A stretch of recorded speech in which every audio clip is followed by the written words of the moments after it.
Once the war was over, people were in desperate need of some fun. And radio definitely delivered here. More and more radio stations began popping up across the world with different formats spanning news, music, sport, and drama. It's hard to overstate the cultural impact of radio during this time. Just some of the key events that people heard through the radio were Martin Luther King's I Have a Dream speech in 1963 and Neil Armstrong's famous words as he stepped from the Apollo 11 spacecraft during the moon landing of 1969. However, a lot of radio during this time was definitely more catered to older audiences.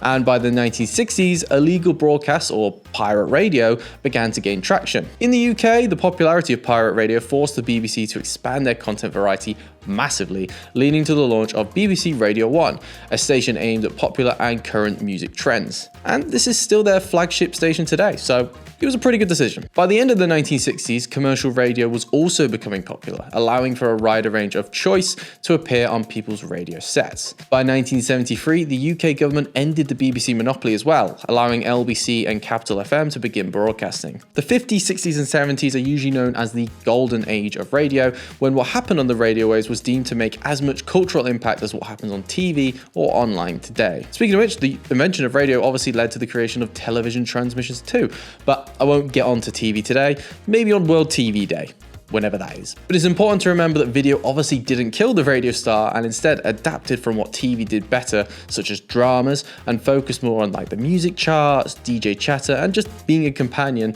on in the background. Something that it still excels at today. In fact, radio had, and still, produces a lot of radio stars. Big hosts like Howard Stern, Terry Wogan, and Craig Charles are all household names from just their voice alone. In the late 90s, DAB, a form of digital radio, popped onto the scene, allowing for an even greater choice of stations and for more information to be sent than with FM or AM. While DAB is popular in some parts of the world, it never truly took off like AM or FM did, and it's actually the next step in radio's evolution that became the new listening standard.